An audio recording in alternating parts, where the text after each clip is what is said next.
merci pour votre présence, le MCO, bien sûr. Et quand j'ai vu monter les chiffres des participants en 3 minutes, nous avons fait un petit vœu avec Christine, c'est que le chiffre de la pétition monte aussi vite. Exact. Hein, je vous invite vraiment à signer cette pétition. C'est un démarrage un petit peu lent, hein, 3600 signatures, objectif 100 000. Donc, on veut vraiment que cette pétition soit partagée, donc n'hésitez pas. Bon, on essaie d'avoir le sourire avec Christine, malgré la météo chafouin et malgré l'actualité. En tout état de cause, merci pour votre connexion. On va essayer d'être rapide, maximum 1 heure, hein, Christine. Maxi, oui. Maxi. Bien sûr, il y aura un temps de questions et d'échanges, mais essayez d'être concis. Et puis surtout, si vous avez des questions plus sur du fond ou autre, n'hésitez pas à nous envoyer des mails ou des WhatsApp. On répondra. L'instant est douloureux depuis l'annonce des tarifs. Lorsque j'ai pris cette mesure en pleine figure un lundi après-midi, sur la forme, cette annonce, vous le savez, a été faite via voie de presse. Ça me rappelle les années sombres des années Touraine où j'apprenais les baisses de tarifs par les journalistes. Ben, c'est un peu le même cas. J'ai découvert les tarifs par les échos et surtout un contentement non fin de notre ministre délégué à la Santé qui expliquait que c'était une campagne tarifaire qui était juste et équitable. Alors voilà, j'ai du mal à comprendre, malgré tous leurs arguments, qui est de dire qu'une campagne à 0,3,43 pour le MCO est équitable. Donc il n'en est rien, c'est une insulte, c'est une attaque, je dirais, comme jamais de notre secteur. Comme jamais, parce que même si nous étions habitués par un temps passé à des baisses de tarifs, vous vous en souvenez tous, ben, le public était lui aussi soumis à des difficultés et avait la même pénibilité. L'année dernière, nous avions eu sur le MCO une hausse de tarif de 5, le public de 7. On n'avait pas crié au scandale. Cette année, c'est totalement inacceptable. Alors, je ne cesse sur les radios, la presse écrite, quelques plateaux télé, de porter le message de la fédération sur l'importance de notre secteur, vous connaissez tous, et sur la réalité des chiffres. Le rapport récent, je ne sais pas si c'est la Cour des comptes, donc, qui est sorti hier via les Échos. Non, c'est l'avis du comité d'alerte. Ouais, la comité d'alerte, pardon, qui a porté vraiment haut et fort ce que nous dénonçons depuis des années, c'est-à-dire une aide inique, une gabegie des hôpitaux publics, un gavage à la subvention. Sur l'année écoulée, c'est plus de 2 milliards qui ont été alloués aux hôpitaux publics pour ne pas travailler. La garantie de financement, c'est 1,2 milliard. Pour notre secteur,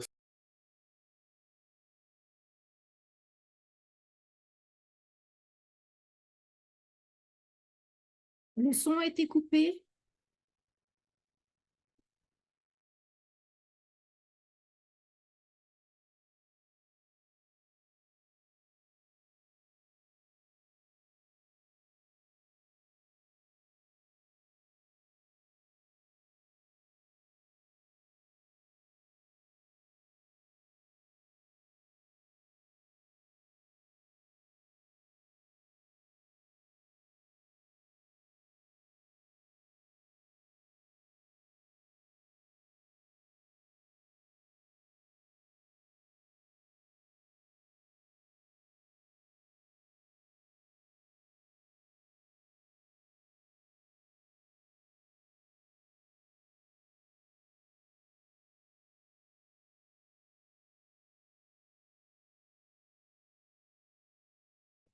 voilà. Voilà. Oui, je viens d'avoir une alerte, c'est la FHF qui m'a coupé le micro. Parce qu'ils savaient que nous avions un webinaire. Donc, cette campagne, je reprends rapidement sur les montants, c'est plus de 2 milliards qui sont donnés aux hôpitaux publics pour ne pas travailler. Moi, c'est ce qui me choque le plus. L'aide d'État aux hôpitaux publics, on la connaît, mais là, c'est 2 milliards qui sont octroyés aux hôpitaux publics et c'est sans fin. Donc, le comité d'alerte l'a très bien dit, ça va être repris, j'espère, par la presse et surtout par nos décideurs. Alors, aujourd'hui, le but, c'est de vous faire un état des lieux de ce que nous avons concocté, réalisé. Alors, je remercie l'ensemble des participants de la cellule de crise qui se réunit pratiquement tous les 2 jours et qui est fort de propositions.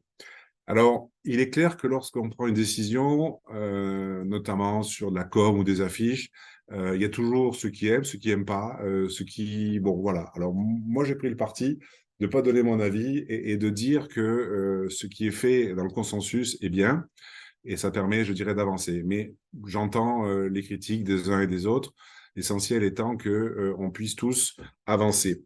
Sur le terrain, moi, je vous invite vraiment, c'est important, c'est la période de congé, donc nos parlementaires ne sont pas à l'Assemblée, ils sont dans vos circos. Vraiment, je vous invite à envoyer des courriers, à prendre rendez-vous avec eux et à battre, je dirais, communication.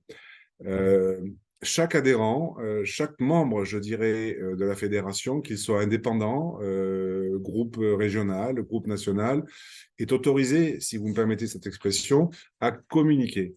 À communiquer. L'ESPE, c'est la même chose. Les présidents de région, c'est la même chose. Il faut que la com de revendication, de relais ou toute autre action ou manifestation soit portée aussi par la base.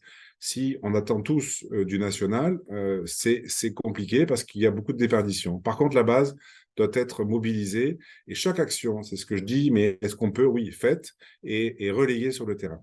Donc ça, c'est important. Mes relations aujourd'hui avec la FHF, vous vous en doutez, sont devenues inexistantes et c'est le but. Et mes relations avec notre ministre délégué à la Santé sont complexes, je ne vous le cache pas, car toutes ces sorties publiques contre notre secteur, je ne cesse de lui rappeler qu'il est ministre de tous, nous mettent les uns les jour après jour, je dirais, dans la difficulté et surtout dans l'incompréhension de l'aide que doit apporter un ministre, tant à la médecine libérale qu'à l'hospitalisation publique et privée.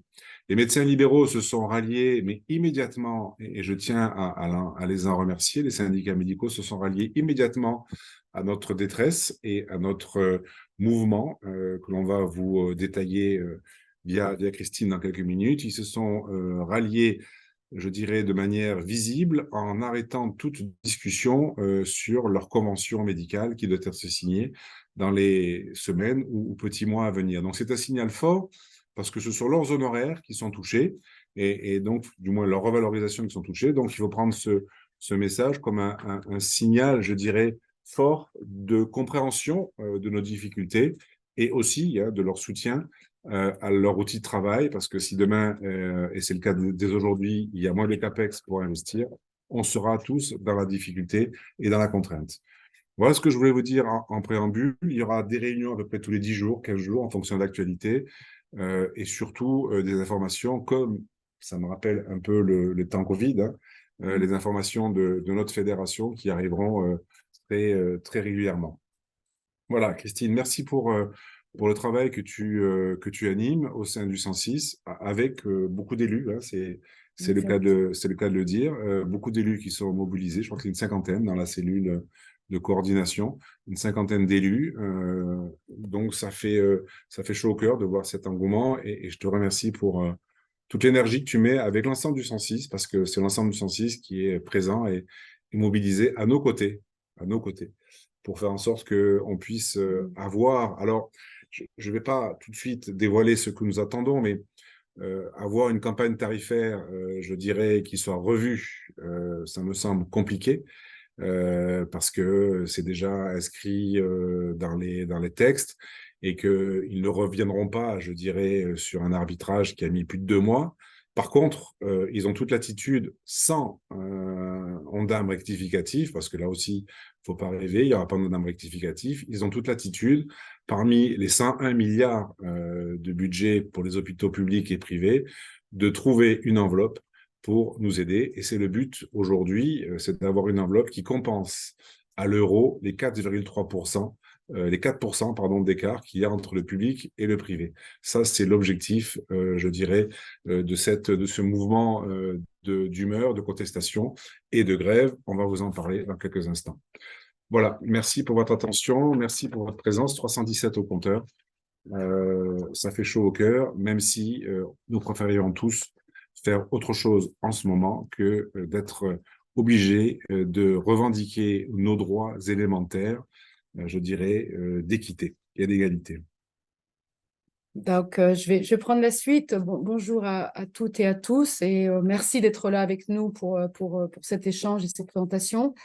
Vous avez été, on a essayé de vous informer au fil de l'eau par flash, par les 106 et dans les différents groupes de travail auxquels vous participez au sein de la FHP ou les conseils d'administration. Donc, merci d'être toujours aussi fidèle et engagé. Et c'est grâce à ce travail collectif qu'on a pu élaborer le plan d'action et puis maintenant passer à sa phase de mise en œuvre. Alors, je rappelle brièvement le plan d'action qui a été décidé par le COMEX. La première décision qui a été prise par le COMEX, c'est, on nous avait raconté, peut-être en février, je crois, qu'on aurait 110 millions d'euros pour les ressources humaines. Bon, quand on est à zéro d'augmentation de tarifs, 110 millions d'euros, c'est une blague. C'est bien sûr, on ne peut pas dire qu'il y a 110 millions d'euros, il n'y a rien. Donc, en fait, la première décision qu'on a prise, c'était que la traduction de ces 0,3% ou 0,4%, et c'est différent selon les activités, bien sûr, c'est qu'il n'y a pas de revalorisation de salaire au niveau de la branche qui soit proposée à ce stade. Alors ça, c'est quand même important à le dire parce que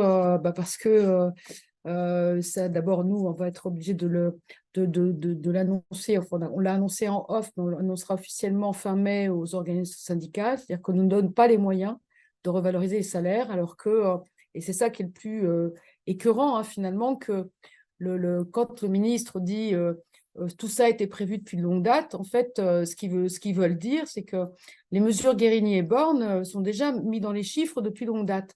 Mais pourquoi nos salariés en seraient exclus? Ça, c'est pas acceptable, en fait. C'est un des premiers points, en plus de l'inflation, qui est absolument inacceptable. La deuxième décision du plan d'action, ce sont les recours juridiques.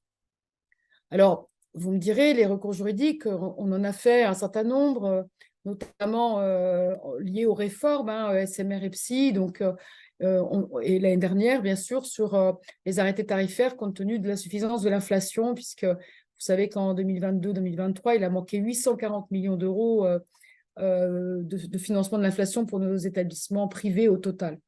Donc là, le recours juridique, il a plusieurs caractéristiques. Premièrement, on fera connaître les recours qu'on lance et on en fera une large publicité avec une conférence de presse. La deuxième chose, c'est que ces recours juridiques, on va vous les proposer, donc bien sûr au national, sur les arrêtés tarifaires et tout ce qui va bien avec, auprès du Conseil d'État, mais aussi on va vous proposer début mai des recours juridiques clés en main pour que vous puissiez vous-même, il y aura un webinaire d'ailleurs auquel je vous invite à participer le mardi 30 avril au matin. Donc, vous aurez un recours juridique clé en main et la demande du COMEX, c'est que chacun puisse le porter au contentieux direct, donc au TITSS. Donc ça, c'est vrai que cette façon de communiquer sur nos recours, de déposer massivement des recours, donc, et j'espère le plus proche de 1000 recours, ça va être quelque chose d'important. Donc, soit les arrêtés tarifaires sur différents moyens qui sont travaillés, qui ont déjà commencé à être travaillés, bien sûr, en commission juridique, en commission stratégique de la FHP. Dans les recours contentieux, on travaille aussi à déposer donc des recours pour aide d'État au niveau de la Commission européenne. Donc, il y aura une décision qui sera prise par le COMEX mi-mai et on verra à quel moment on annonce ces recours contre les aides d'État. Probablement que de façon très opportune, on pourra le faire juste après le COMEX, puisqu'on sera 15 jours avant les élections européennes, ce qui donnera un certain écho, je pense, à notre recours, sachant qu'il y a d'autres pays comme l'Allemagne qui le font actuellement pour le privé. Après, donc, la troisième famille de décisions prises par le COMEX, c'est limiter les interactions qu'on a avec les ARS et le ministère.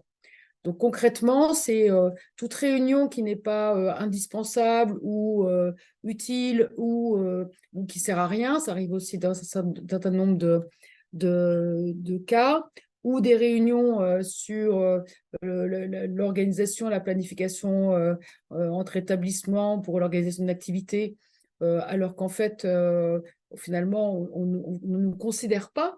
On ne nous considère pas avec cette discrimination sur les tarifs. Donc, on a décidé de ne pas y participer ou d'y participer avec une déclaration préalable pour manifester notre mécontentement.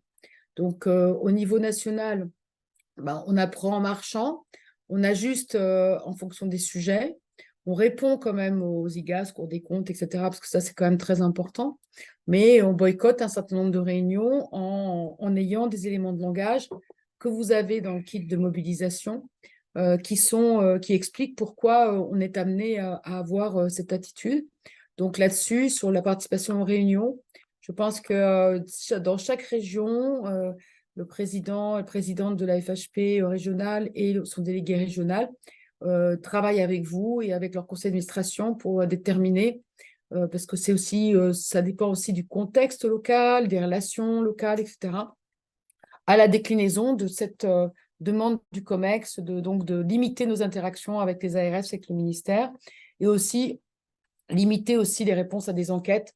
Bon, il y a des enquêtes qui sont indispensables, comme la SAE, la PDSES, la SAE parce qu'on nous paye dessus, donc je veux dire, c'est important. La PDSES aussi parce que c'est un engagement qu'on avait pris de longue date. Par contre, toutes les enquêtes de la DARES, de l'INSEE, etc. Donc là, n'hésitez pas à nous interroger là-dessus, mais nous, on recommande vraiment de ne pas y répondre. On me pose la question souvent sur le ROR, hein, le répertoire des ressources. Ne répondez pas. Ne répondez pas parce que d'une part, c'est bloquant pour eux et ne répondez pas non plus à toute sollicitation d'aide du public sur telle prise en charge de patients parce qu'ils sont saturés aux urgences, etc., etc. Il faut faire un blocage à la complémentarité publique-privée, même si pendant des années, et c'est ce qui me fait le plus mal au cœur, je dirais, dans cette période, j'ai porté la complémentarité pendant le Covid, vous vous en souvenez, l'aide au public, mais là, trop, c'est trop. Donc, tout ce qui est ROR, répertoire des ressources, vous répondez, vous ne répondez pas. Et tout ce qui est aide, sollicitation, ben, vous dites que vous n'avez pas les moyens d'aider l'hôpital public qui lui a les ressources et vous vous concentrez sur vos patients, sur nos patients qui sont dans nos murs. Ça me semble important là aussi de marquer le coup sur les relations que nous pouvons avoir parce que c'est des petites réponses, des petits mots, je dirais, de contestation sur le territoire qui feront remonter à d'autres et qui feront en sorte que nous sommes un maillon indispensable dans la chaîne du soin. Donc voilà, l'aurore vous bloquez et tout ce qui vous semble important ou intéressant, faites-le, quoi. Et rapprochez-vous des fédérations régionales si vous avez un doute. Les fédérations régionales sont parfaitement en phase et opérationnelles sur les mouvements. Oui, tout à fait. C'est la mise sous tension, en fait, que ce plan d'action décidé par le COMEX qui se fait, elle est extrêmement importante. Je vais essayer après de résumer un petit peu les différentes étapes en caricaturant un peu les différentes périodes, parce que c'est moins étanche que ça ne me paraît, mais c'est juste pour qu'on ait bien en tête un peu les différentes échéances. Donc, la dernière décision qui a été prise par le COMEX, pas l'avant-dernière décision, mais on va dire la plus importante, c'est l'arrêt total des activités à compter du 3 juin. Donc ça, c'est effectivement la décision la plus importante. Arrêt total des activités décidé le 3 juin, et donc avec une décision qui est rejointe par les syndicats médicaux. Donc ça a été bien sûr le point, et vous avez vu qu'on avait pu le reprendre dans la presse à plusieurs reprises, parce que c'est bien sûr le point culminant des décisions du COMEX. Après, il y a une dernière décision, mais que je souhaite mentionner, parce qu'après, on va en parler de la déclinaison. Donc, organisation d'une pétition pour les patients, les salariés, nous, nos familles, nos équipes, nos partenaires. Et puis, organisation d'un manifeste de soutien avec des personnalités politiques à destination de publication pour montrer qu'on est aussi soutenu largement par un certain nombre de personnalités qui nous défendent de longue date, mais qui aussi sont persuadées, comme nous l'étions, de la pertinence de la coopération publique-privée. Alors, quelles vont être les différentes étapes? On a dit, donc, mobilisation totale, donc sur un certain nombre d'actions, les réunions, les enquêtes, la façon d'interagir, on va dire, sur les territoires. En fait, on peut distinguer 3 périodes d'ici le 3 juin. Une première période qui a commencé le 3 avril et en gros qui va s'arrêter début mai, 3 mai, qui est vraiment le période de le lancement de ce mouvement de contestation et de mise sous tension. Alors, la mise sous tension, elle s'exerce de différentes manières. Elle s'exerce parce qu'on réagit, il y a eu beaucoup d'articles dans la presse et beaucoup de retombées presse suite à notre positionnement, suite à cette discrimination annoncée par le gouvernement. Mais elle se manifeste aussi par tout un tas d'actions qu'on doit faire et sur lesquelles des choses qui reposent aussi sur vous. Donc, on vous a envoyé, on a créé donc un flash qui s'appelle Flash Mobilisation FHP, tous mobilisés pour le 3 juin 2024, qui est un flash qui a eu déjà, donc, qui vous a été adressé, donc, un le 11 et un le 12, et qui vous sera adressé autant que de besoin pour compléter les outils qu'on met à votre disposition pour pouvoir participer à ce plan d'action. Donc, dans les outils qui ont été mis à disposition, la première chose qu'il faut faire, c'est saisir vos élus, saisir vos maires, saisir les députés, saisir toutes les personnes d'influence qui sont dans les réseaux autour de vos établissements, avec qui vous travaillez régulièrement, et les informer de la situation, et les informer de risques qui sont pris par les établissements. Donc, on vous a mis dans le kit de mobilisation donc des éléments de langage à destination de la presse avec les messages clés, des éléments de langage à destination des élus, et puis, bien sûr, des éléments de langage à destination des ARS. Donc ça, c'est, je pense, la première chose qu'il faut faire. La deuxième chose qu'il faut faire, c'est qu'on vous a adressé des affiches. Alors, je vous laisse le soin de les imprimer dans un délai court. Il était impossible de centraliser au niveau national un système d'impression et après de redispatcher. C'était beaucoup trop lourd. Donc, bon, il faut voir avec l'imprimeur du coin, mais ce n'est pas très compliqué. Donc, il faut imprimer massivement ces affiches. Il faut les mettre dans les salles, des établissements et salles d'attente. Et puis, bien sûr, imprimer les flyers pour les patients, pour les remettre à l'admission, aussi les afficher dans les salles d'attente pour demander. On a créé une plateforme avec une pétition en ligne. C'est très important qu'on puisse monter, comme tu l'as dit tout à l'heure, Lamine, le compteur de la pétition de soutien à nos établissements privés. Et donc, ça serait vraiment très important d'insister, peut-être de mobiliser aussi vos salariés pour qu'eux signent la pétition, leurs proches, et qu'ils fassent signer tous les patients. Donc, c'est vrai qu'il y a, au-delà des organisations syndicales, il y a un mouvement très important d'information à faire auprès des salariés. Et j'espère que le kit, dans ce sens-là, vous sera utile. Après, donc, quand on dit tous mobilisés pour le 3 juin 2024, bien sûr, on annonce un mouvement d'arrêt d'activité donc illimité. Et c'est important que le message passe comme ça. Pour autant, il nous reste encore à travailler les modalités exactes d'arrêt des activités et la façon dont on va s'organiser. Donc là-dessus, je bois un petit verre d'eau, Lamine. Là-dessus, en fait, on est en lien étroit avec les syndicats médicaux pour décrire des modalités, après les partager au sein du comité de coordination opérationnelle de la FHP auquel tu as fait allusion tout à l'heure, de manière à pouvoir après vous indiquer beaucoup plus précisément, on va dire fin avril, la façon dont on souhaite de pouvoir être organisé avec vous à partir du 3 juin. Donc, il va falloir encore patienter un petit peu parce que c'est assez compliqué. C'est aussi toujours des organisations à deux bandes. Alors aujourd'hui, pour simplifier la tâche, il faut simplement retenir que c'est tous mobilisés pour le 3 juin et arrêt total des activités au 3 juin. Des détails seront donnés fin avril, début mai. Et pour le moment, ce qui est important, c'est la mise sous tension. Et cette mise sous tension, elle se met par la presse régionale quand vous pouvez, la signature de la pétition, la saisine des élus, la saisine des patients et la saisine et aussi la sensibilisation, bien sûr, des salariés dans vos établissements. On essaie d'enrichir et on va l'enrichir dans les jours qui viennent, donc le kit de mobilisation avec différents outils, des foires aux questions juridiques, des foires aux questions sociales. C'est en cours de finalisation, vous l'aurez dans les tout prochains jours. Et puis aussi des foires aux questions communication, parce qu'on peut avoir quelquefois des questions pièges et avoir réfléchi à plusieurs, c'est très important.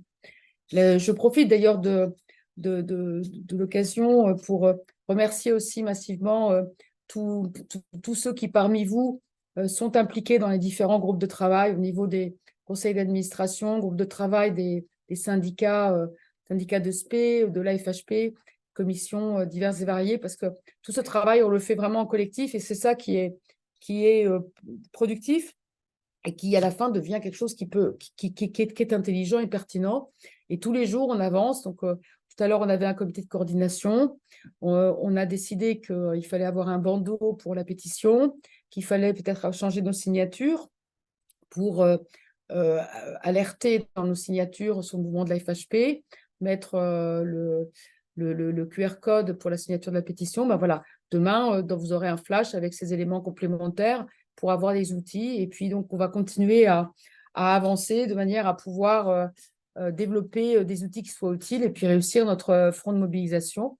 Alors, on a aussi beaucoup de liens avec les régions, donc les délégués de région, les présidents de région.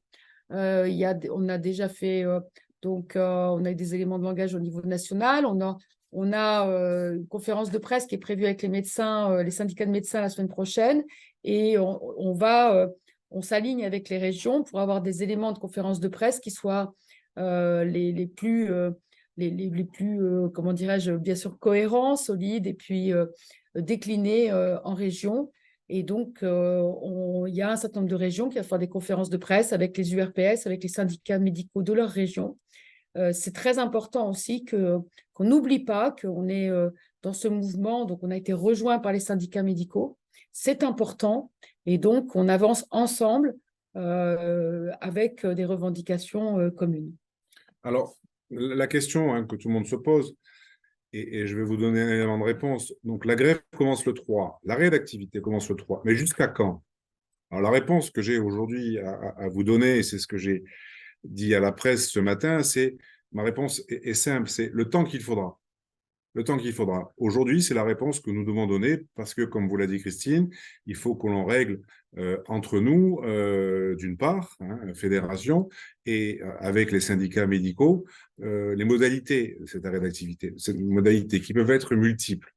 Donc aujourd'hui, on ne vous donnera pas, je dirais, ni de tendance, ni d'état de nos discussions, parce que c'est pas le lieu, et surtout, on veut vous donner une lisibilité et une clarté et une opérabilité.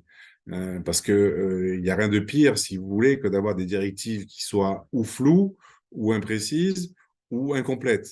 Parce que lorsqu'on retourne dans sa boutique, les médecins qui ont autant d'avis que de membres vont vous mettre, je dirais, la misère ou vous dire que c'est pas possible, pas jouable. Donc, on va trouver des modalités simples, claires, et que tout le monde devra, bien sûr, dans la mesure, évidemment, de son possible, respecter. C'est l'union qui fera la force et qui fera le volume. L'objectif de cette grève est de contrer ce que l'hôpital public exprime en permanence, c'est que finalement, que nous soyons là ou pas là, c'est pareil.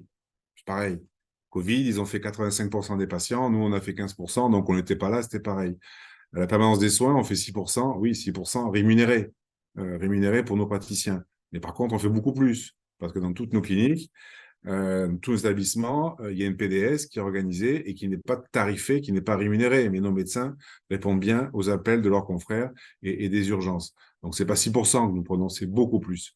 Donc, le but est de montrer que nous sommes là. Le but est de montrer aussi, et ça va être dur parce que c'est jamais facile d'avoir son ARS qui va venir réquisitionner, d'avoir des pressions de la part de tel ou tel médecin, de la part de tel ou tel délégué territorial, et puis des élus aussi, et des préfets. Voilà, ça va être compliqué, ça va pas être un bon moment, mais c'est le seul moyen aujourd'hui que nous avons de montrer, et c'est pour moi l'objectif, c'est de montrer ce que nous sommes capables de faire en ne le faisant plus.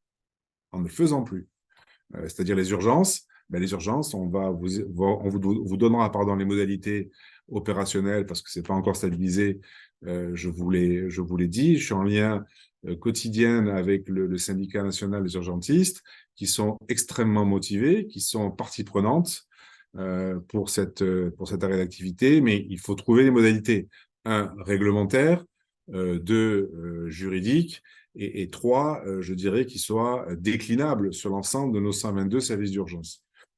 Donc, il y a plusieurs voies et on vous donnera les choix qui seront faits pour que ce soit applicable simplement.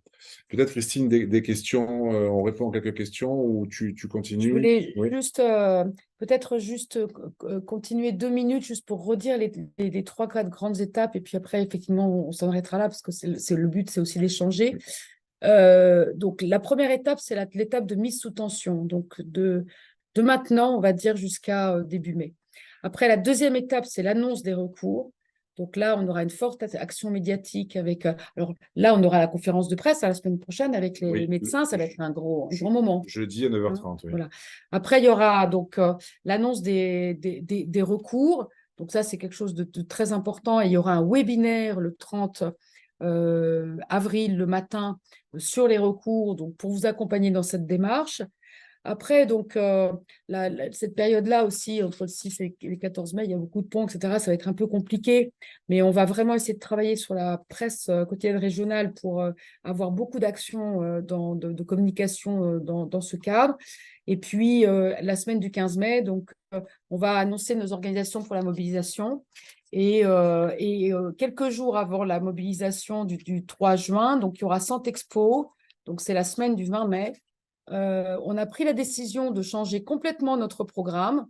Donc, notre programme sera uniquement axé sur la mobilisation que nous avons annoncée avec la contestation. Je ne voulais pas y aller. Hein. Tu ne voulais pas y aller, mais comme on a payé, alors on ne va pas faire plaisir à la FHF, c'est-à-dire d'avoir payé les stands à leur organisation, en plus pour ne pas être là et qu'ils puissent nous taper dessus, voire occuper nos locaux. Donc, hors de question. Donc, on revoit ça. On va faire bien sûr des affiches spécifiques pour nos stands. On va faire un programme spécifique. On va faire intervenir beaucoup plus les syndicats de médecins. Et au contraire, on est situé juste en face du ministère de la Santé. Donc, je pense qu'il faudrait aussi qu'on imagine quelques manifestations un peu marrantes pour occuper ces 2 jours et montrer aussi au ministère de la Santé qu'on a un grand nombre et très motivé et très dynamique. Donc là, on a un petit travail devant nous, mais ça sera 8 jours avant la mobilisation, de très, très, très, très important. Donc, je vous propose peut-être de passer à des questions, sachant que vous avez vu qu'il y avait un mail générique FHP, grève totale avec un E, puisque c'est féminin, @fhp.fr. C'est mis dans le flash que vous avez reçu, mais vous pouvez l'utiliser. Donc, je vous passe la parole. Mais je ne sais pas s'il y a un ordre. Alors là, moi, je vois juste Philippe Touran. Ouais, Philippe Touran qui a la main levée, mais c'est parce qu'il est juste à l'écran. Vas-y, Philippe. On n'entend pas Philippe Touran. Oui, parce qu'il n'a pas remis son micro. Peut-être qu'il ne peut pas le débloquer. S'il y a d'autres personnes qui souhaitent, je vois tout, Stéphane, Fabrice, là, Pascal de Lubac. Si vous voulez. Là, tu m'entends? Oui. Ouais, salut Oui, Philippe. bonjour, oui. Une question, Lamine, sur les différents appuis, donc le lobbying politique. Qu'en est-il des associations des usagers, premièrement? Deuxièmement, parce que bon, je n'ai peut-être pas prêté attention à tout ce qui a été dit. Deuxièmement, notre fédération adhère au MEDEF, donc aux organismes patronaux, qui cotisent à la sécurité sociale et on connaît le coût de la santé. Quels sont les appuis que nous avons de ce… Alors, on reçoit les usagers vendredi, les associations d'usagers. On les, comment dirais-je, on les voit toute l'année. Hein. Toute l'année, on a des échanges réguliers avec eux. On se croise très souvent. Donc, ça, c'est un lien facile et qu'on n'a pas besoin de réactiver, si tu veux, parce que on a besoin tous ensemble de soutien. Donc, ça va être, c'est en cours. Et le MEDEF, bon, moi, je suis en lien avec Patrick Martin, le président, qui doit me faciliter des rendez-vous avec ceux pour lesquels j'ai du mal à avoir des rendez-vous. C'est notamment Bruno Le Maire à Bercy, qui est la forteresse imprenable des comptes publics. Donc, il nous aide sur ce lobbying-là. Voilà, ça, c'est une présence qui est importante. Autre question? votre réaction. Prenez la parole, hein, parce que je ne vois pas qui a demandé. Non, tu étais la seule main levée apparemment. On a Brigitte dans le chat qui demande en quoi ton nom de l'avoir est total.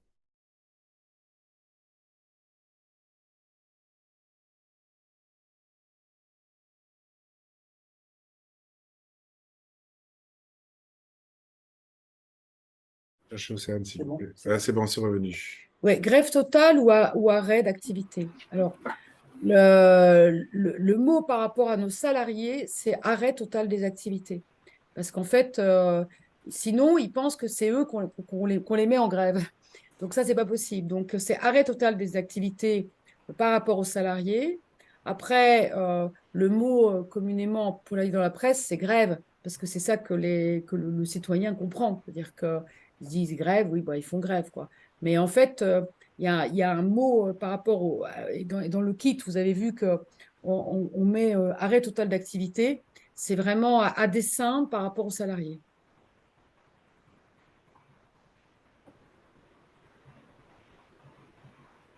Alors, je ne sais pas s'il y a d'autres questions. On est en train de Ouais, c'est regarder. Stéphane. Une chose, c'est que on a beaucoup de questions qui peuvent se poser sur le plan opérationnel.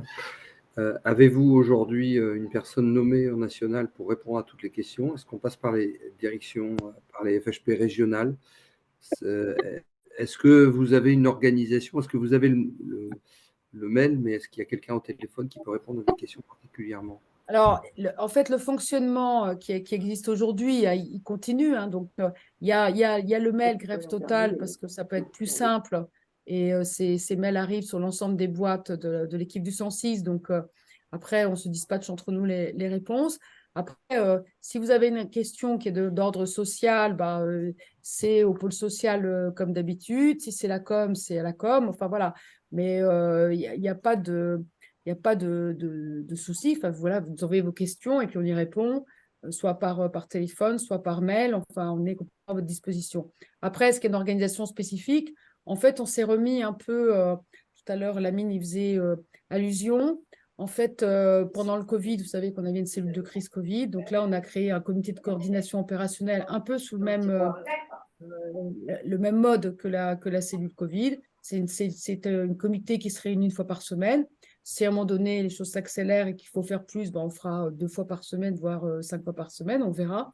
Mais aujourd'hui, c'est 1 fois par semaine. Et puis, tous les comités de la FHP de liaison avec les DRH, avec les DIRCOM, avec les juristes, avec les directeurs de la stratégie, fonctionnent 1 fois par semaine un minimum, quelquefois 2, y compris avec les régions. Donc, on essaye de se coordonner au mieux. C'est très important parce qu'il faut que la FHP, avec ses demandes, ses revendications et ces demandes qu'elle porte, il faut absolument que ce soit une voix unique avec un discours unique. C'est pour ça qu'on est attentif le plus possible. Après, on peut faire des erreurs, on peut louper des démarches, on peut oublier des choses, mais de vous donner des outils pour qu'on soit tous avec la même ligne directrice, les mêmes éléments de langage, les mêmes visuels. C'est pour ça qu'il y a des affiches et qu'on fasse mouche, en fait. Hein. C'est ça vraiment l'idée. C'est une période où il faut vraiment utiliser vos réseaux. Il faut que cette pétition explose. Ça va être ça fait partie de la mise en tension. Hein. L'objectif étant que si on arrive à faire une mise en tension suffisante, qu'ils reviennent vers nous pour négocier et qu'on n'ait pas besoin d'aller au 3 juin. Mais, enfin, on n'en est pas là du tout aujourd'hui. Hein. Donc, pour le moment, c'est la mise en tension extrême qu'il faut réaliser et il faut être crédible.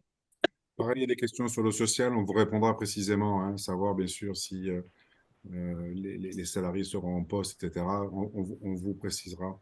Également sur le SMR, le syndicat de spécialité précisera les modalités d'application. Toutes les questions que vous posez, là, on vient d'en prendre connaissance. Il y aura des réponses précises, hein. Ce sont des questions extrêmement pertinentes et qui auront une réponse claire. J'ai une question sur la politique de la chaise vide par rapport aux différentes réunions qu'on peut avoir au niveau de l'ARS.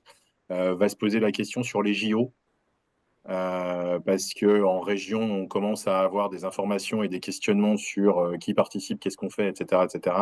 Donc là aussi, on considère que c'est pas utile et on attend après le 3 juin, où ça fait partie des réunions auxquelles on doit se rendre.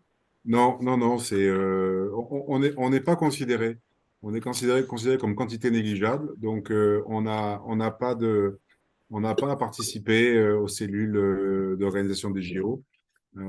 Surtout en Île-de-France, il y a 3-4 établissements qui sont cités et ciblés pour participer. Mot d'ordre de ne pas répondre parce que on peut pas être quantité négligeable et maltraité et puis nous dire qu'on devient là, on devient important. Donc non, tu bloques. Si vous pouvez vous présenter parce qu'on on voit pas quand vous parlez, on reconnaît la voix, mais là on voit pas trop. Du côté du Pays Basque, donc c'est Fabrice, Sébastien Bach, président de Medicambo, les 8 SMR de Cambo. On a prévu de faire une grosse manifestation devant l'hôpital de Bayonne. Et donc, du coup, nous aimerions associer bien sûr les MCO et les syndicats libéraux. On ferait ça au mois de mai. Déjà, qu'est-ce que vous en pensez? Et ensuite, pour faire déjà un petit retour sur les premières réunions qu'on n'a pas tenues avec l'ARS, notamment sur l'organisation des JO et la coordination territoriale. Sur la côte basque, tous les acteurs privés ont joué le jeu. Certains ont lu le communiqué ou ont tous exprimé pour ne plus participer. Les ARS sont vraiment. Moi, j'ai remarqué qu'elles étaient bien sûr embêtées, mais elles sont beaucoup plus de notre côté que de celui de la DGOS. Parce qu'elles comprennent nos contraintes. Elles ont été elles-mêmes prises en otage avec la DGOS en fonction de ce que leur demande dans des délais intenables et ensuite ils les responsabilisent en leur disant que c'est leur faute et ils les culpabilisent. Donc ça, c'est quand même un atout pour nous parce que ils sont plus de notre côté que celui de la DGOS. Bon, après, on sait très bien qu'ils exécutent ce qu'on leur demande et ça s'arrête là. Mais bon, c'est important de le signaler. Mais pour revenir à cette action-là forte de manifestation, qu'est-ce que vous en pensez et qu'est-ce qu'on pourrait peut-être apporter comme... Toute action est bonne, toute. Que ce soit une voix, 10 voix, 100 voix, toute action est bonne et je prends tout. Je vois Marie-France, là, Marie-France Gaucher, qui est à l'écran, donc c'est ta région. Je crois que tu as pris une conférence de presse jeudi, voilà. Voilà, donc toute action des régions est bonne à prendre et merci, quoi. Voilà, merci parce que c'est un peu ce dont je rêve, hein, c'est un peu le principe des coordinations. Les coordinations qui, je dirais, avec les syndicats ou sans les syndicats souvent, avancent et font bouger les lignes. Voilà. Donc, votre action, ton action permet de faire bouger les lignes et d'attirer l'attention, que ce soit, comme tu le dis, l'ARS, l'hôpital du coin ou l'élu, qui va enfin se poser la bonne question, mais finalement, que se passe-t-il? Donc oui, à fond, vas-y. Il y a plusieurs questions qui ont été posées pour les salariés. Comment ça va se passer pour les salariés? Donc, on est en train de finaliser un complément au kit de mobilisation qui va traiter de la question sociale. Donc, et vous verrez que sur la question sociale, donc c'est pour ça qu'on disait tout à l'heure, c'est un arrêt total des activités, mais c'est pas une grève.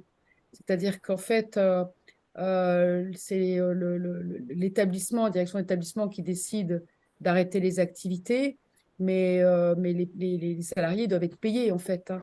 Donc, il y a une formule là, qui a été, que vous verrez, hein, mais là, je trouve plus le papier sous mes yeux, mais il y a une formule qui a été décrite pour indiquer de quelle façon ça sera fait.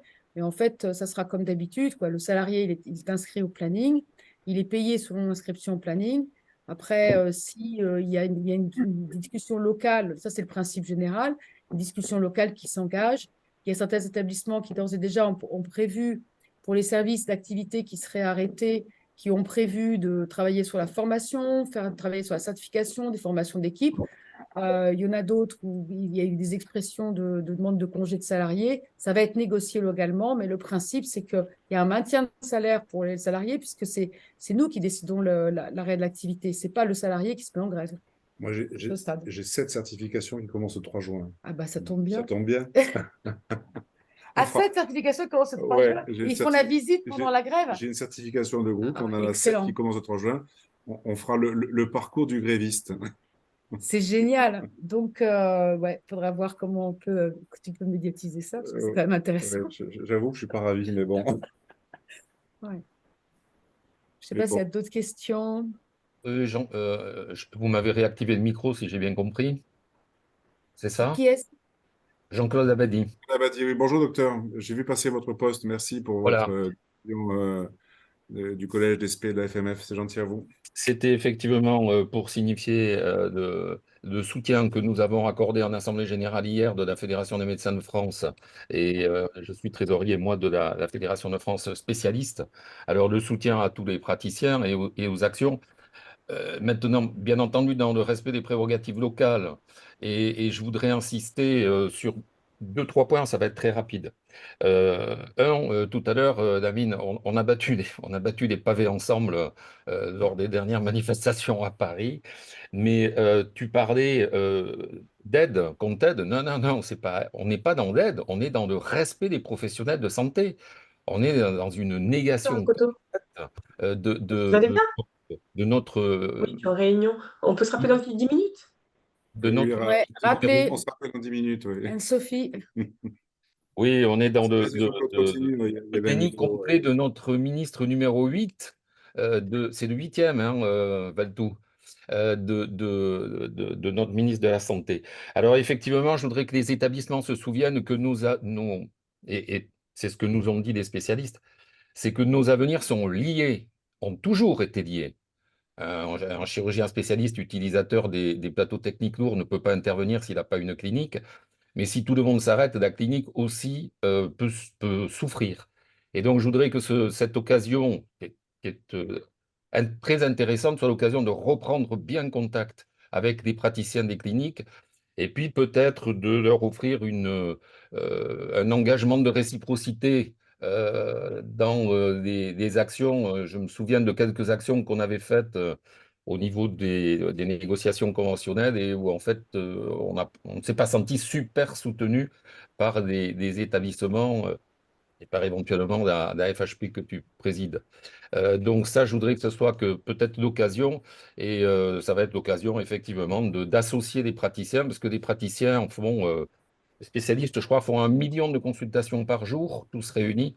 Et donc si tous se mettaient effectivement à faire signer des pétitions, je pense que ça aurait un effet non négligeable.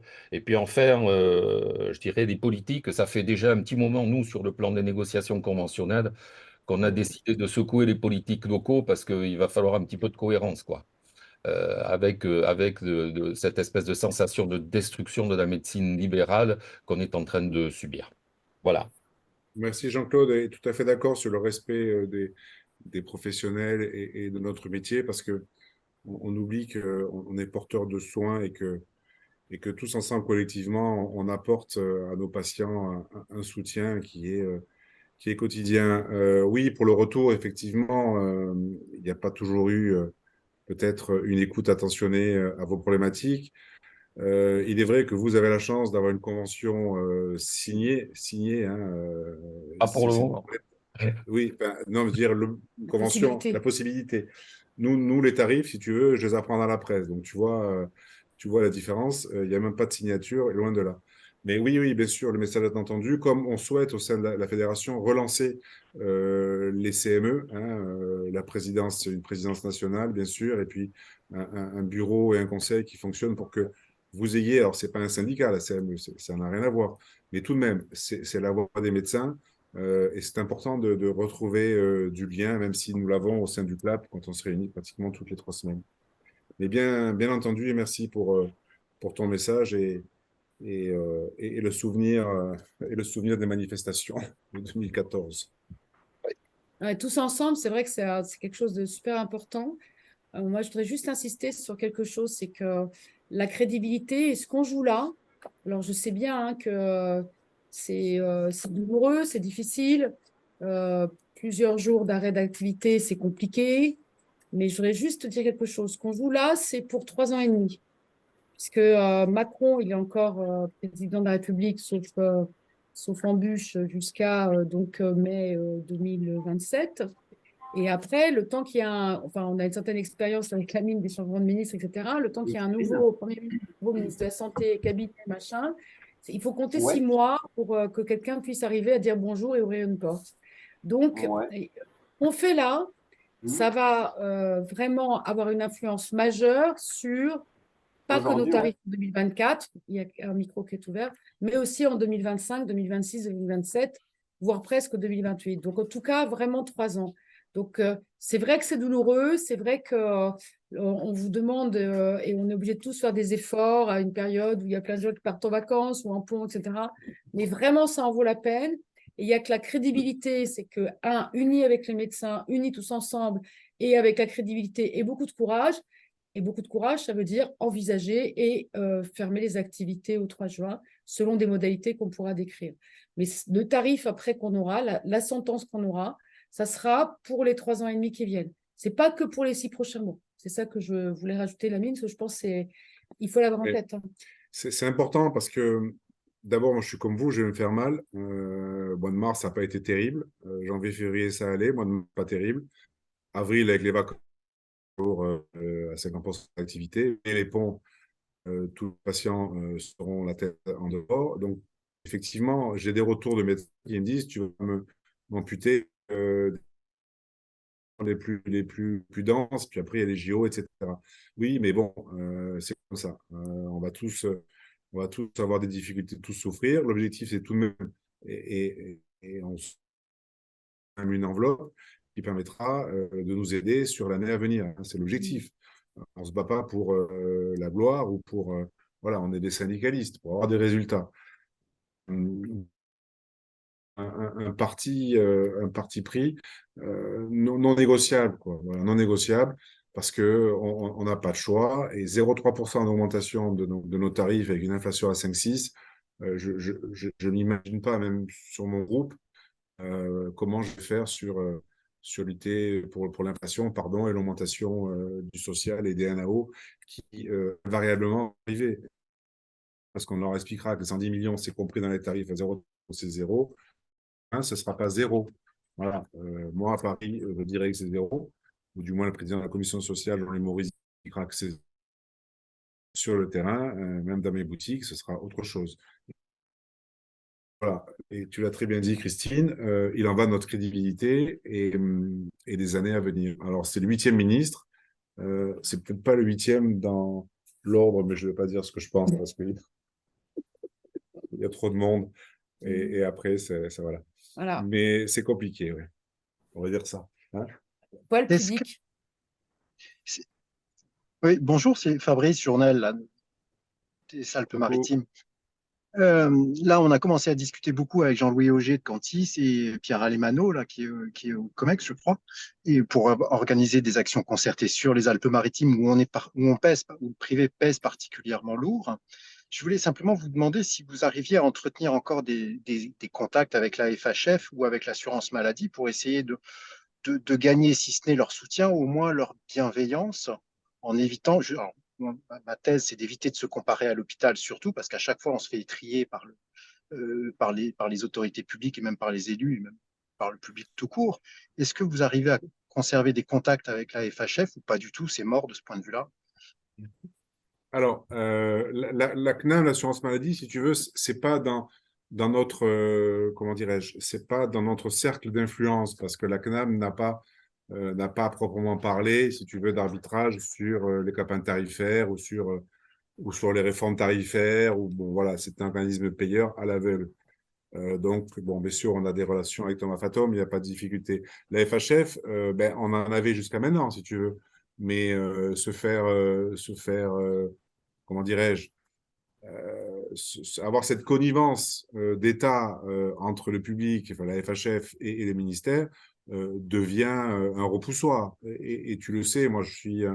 mais vraiment, pendant 5 ans, enfin 6 ans, depuis que Agnès Buzyn était arrivée au ministère de la Santé, j'étais l'ardent défenseur de la complémentarité publique-privée, de la main tendue vers l'hôpital. Là, c'est fini, quoi. Voilà, parce que non seulement ils ont eu 4-3, mais en plus, ils ont fait le service après-vente.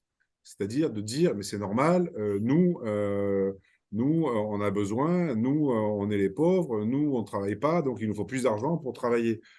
Enfin, donc, ils ont fait le service après-vente du ministre, donc c'est d'autant plus insupportable. S'ils avaient été au moins dans la compassion et je dirais, dans le silence, et là, non, c'est compliqué. Après, tout est une question aussi de personnes. Le président de la FHF, Arnaud Robinet, est une personne qui est très agréable et j'étais avec lui à Reims pour la signature de la charte Romain Jacob sur la clinique de Courlancy. Voilà, si je le vois, on va continuer bien sûr à se parler et à essayer de bâtir des points communs. Mais avec l'institution FHF et leurs représentants, il n'y a rien à en tirer, quoi. Voilà, je vais parler simple. Poliment. Mais Parce poliment. que de l'autre côté, dans les Alpes-Maritimes, à nouveau, les directeurs d'hôpitaux, voire le DG du CHU, ils sont pas forcément très hostiles. Au contraire, ils savent combien on pèse, ils savent qu'on leur rend des services. Donc, c'est pas exclu qu'on arrive à avoir Il n'y a, pas leur il y a pas de, ouais, il y a Oui. pas de difficulté sur les territoires. Si tu veux, même quand j'étais copain avec la FHF et que on a souvent repris dans la presse, enterré l'âge de guerre, il y avait beaucoup de régions, et je pense notamment à la mienne et à son président Pascal Delubac, qui m'expliquait que sur le terrain, c'était l'enfer et que la FHF n'avait de cesse que de nous tailler des croupières pour soit en XOS, soit sur les territoires, dans le quotidien, et de nous emmerder. Donc voilà, il y a de tout. Si tu es un directeur public qui est logique et sain d'esprit, bien sûr. Mais c'est malheureusement pas le cas partout. Et moi, je note souvent de la jalousie et le fait que nous, on est heureux et que les pauvres, ils sont malheureux. Ils sont même pas, ils sont à moins 2,6%, moins 2,6% de l'activité de 2019. Je ne sais pas si vous imaginez. Il s'est passé 5 ans, ils sont à moins de 6. Alors qu'il y a eu quand même augmentation de l'espérance de vie. En 4 ans, on a quand même pris 4 mois d'espérance de vie. Il y a quand même eu un solde positif des naissances. Voilà, donc ils ne foutent rien. Ils ne foutent rien et n'ont jamais eu autant d'argent. Voilà, je me lâche un peu. Là. Bah, ça a été dit hier par le comité d'alerte. Oui, avec des mots peut-être plus fins. Plus élégants, plus mais élégants, le sens était le même. Et je Voilà. reviens un instant sur l'assurance maladie, mais l'assurance maladie, elle a quand même une capacité d'analyse et une collection de chiffres extraordinaires qui lui permettrait peut-être de défendre ou de promouvoir notre position d'opérateur à moindre prix pour elle. Est-ce que ça, c'est tout à fait Ah, inenvisageable? mais si tu veux, moi j'ai toujours rêvé que l'assurance maladie soit qu'on puisse soit un acheteur de soins. J'ai Oui, toujours rêvé que l'assurance maladie soit un acheteur de soins parce que on pourrait pratiquer, si tu veux, il pourrait pratiquer des appels d'offres sur tel territoire, telle pathologie, etc. Mais c'est pas le cas du tout. C'est un payeur aveugle qui te contrôle de temps en temps et qui, lorsqu'il tombe sur une inadéquation, nous en met plein la tête avec des indus et compagnie. Mais non. Et puis, si tu veux, au-delà de l'ACTAM, tu as la DSS, la Direction de la Sécurité sociale, qui collige aussi tous ces éléments. Ils ont tout. Bien sûr qu'ils ont tout. Ils savent, ils connaissent les écarts de tarifs, ils connaissent les écarts de coûts, les écarts de prix, bien sûr. Bien sûr. donc aucune chance de les emmener avec nous dans une discussion pour finalement arriver à obtenir une optimisation de la dépense publique en matière de santé. Non, c'était la convergence tarifaire intersectorielle et c'est Xavier Bertrand qui l'a annulée. Voilà. Donc tu vois, ce n'est pas une question de parti politique, de gauche ou de droite. C'est lui qui nous a mis dans le sac à l'époque, sous pression des internes, notamment en médecine, entre autres. J'en profite encore une dernière un commentaire. Est-ce que vous avez des échanges avec les écoles privées ou les fédérations d'écoles privées qui, d'une certaine façon, ont les mêmes problèmes que nous face au système public? Ils sont en gros, personne n'aime les privés, que ce soit la santé ou les écoles, mais tout le monde est bien content d'y mettre ses enfants et puis d'aller s'y faire soigner. Est-ce que ça, il n'y aurait pas je ne veux pas parler de front commun, il ne faut pas exagérer, mais trouver un relais auprès de ces organismes aussi. Oui, c'est un partage d'expérience, comme me dit Christine. Oui, tout à fait. Mais c'est comme, enfin, l'école privée, c'est un peu comme nous, elle est tolérée. Elle est tolérée. Donc, c'est deux combats qui sont similaires et deux combats qui sont compliqués à mener dans le grand public, même si nombre de nos concitoyens mettent leurs enfants dans l'école privée. Mais oui, c'est un combat similaire. Mais je ne te cache pas qu'aujourd'hui, on est plus focalisé sur le ministère, son entourage et faire en sorte qu'on puisse obtenir une enveloppe de compensation à hauteur des 4% qui manquent. Ok, je vous remercie. Merci à toi, Fabrice. Bon, je vous propose de clôturer ce web. Lamine, Une question? Oui, pardon. Lamine, Guillaume Richalet, PDG Clinique des Salles. Guillaume. Ouais, je devais te rappeler, j'ai oublié, pardon Guillaume. Oui, c'est pas grave, je comprends bien que ce soit pris. Non, j'avais juste une remarque à faire. Est-ce que vous auriez pris contact auprès des grands syndicats, des grands groupes de laboratoires de biologie privés? Aujourd'hui, la biologie, enfin, c'est des médecins libéraux. Maintenant, d'accord, il y a beaucoup de financiarisation, c'est vrai, mais enfin, c'est une activité médicale privée qui représente 100% de l'activité du territoire national. Il y a la biologie dans les hôpitaux, ça se fait, d'accord, mais en ville et pour les cliniques privées, c'est que le privé. De demander à ces groupes, comme pour les radiologues aussi, les groupes de radiologie, alors indépendants ou les grands groupes, de s'unir un peu à notre revendication, parce que quand ils ont des problèmes, généralement, bah, c'est chacun pour soi. Aujourd'hui, il faudrait vraiment faire un front commun médical et demander à ces groupements de laboratoires, de radiologie, d'être un peu dans l'objectif arrêt total de l'activité dès le 3 juin. Là, ça fait mal, hein. Si tu n'as plus aucun laboratoire, Cerba, Eurofins, Biogroupe, Innovi qui s'arrête, ça rajoute quand même du poids à une arrêt d'activité direct. Et après, je reviendrai sur l'arrêt d'activité totale. Pour moi, ce serait une activité totale. Et même ce qui fait mal, c'est-à-dire réanimation, maternité, dialyse.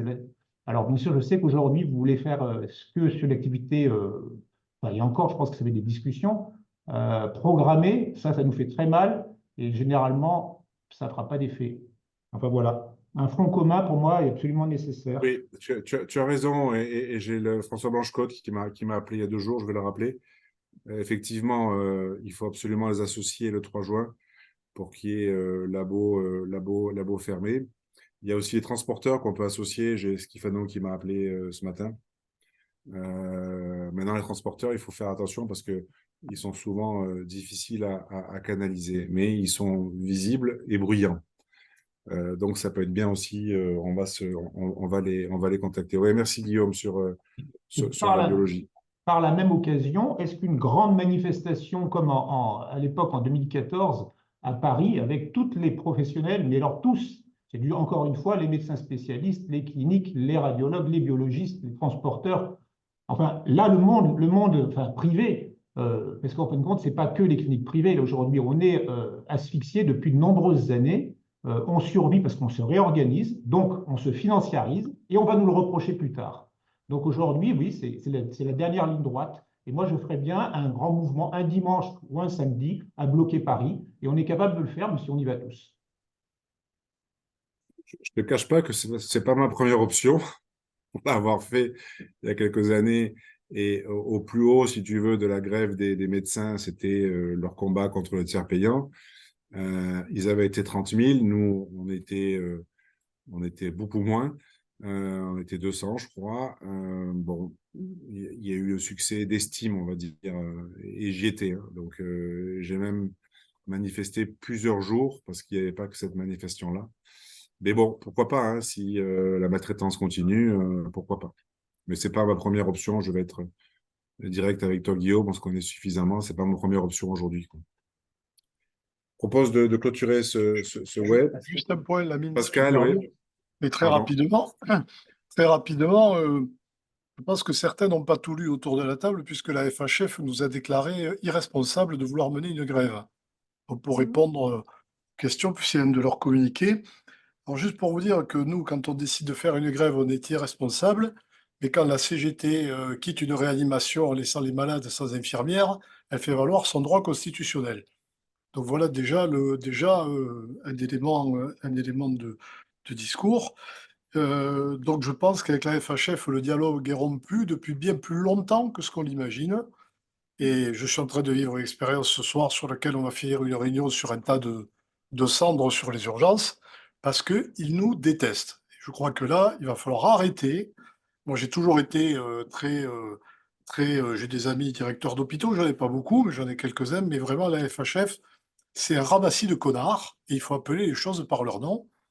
Et le deuxième point, et c'est enregistré, donc ça pourra être reproduit, et le deuxième point, c'est que cette problématique des tarifs, c'est une atteinte au libre choix du patient qui est inscrit dans le Code de la santé publique, et ça va être une atteinte à l'accessibilité aux soins. Et ça, je pense que c'est un élément aussi qui est extrêmement important. Donc, si on ne veut pas que les gens ne soient soignés que par ceux que j'ai qualifiés de gens très intelligents il y a 2 minutes, on se bat aussi pour l'accès aux soins de tous les patients et pour le respect du libre choix, et donc aussi pour notre existence. Merci Pascal, je savais qu'en parlant d'Occitanie, tu abonderais dans mon sens. Ah ouais, mais là, tu as allumé la mèche. Je voulais pas parler, mais ça a marché. Merci. Bon, je propose de clôturer et puis on se retrouve dans une dizaine de jours peut-être. Ouais, hein. merci à Merci à toutes et vous à tous, tous. ouais. Et puis à disposition pour toute question. Hein, Ouais. voilà, n'hésitez pas. Merci. Au revoir. BFM TV.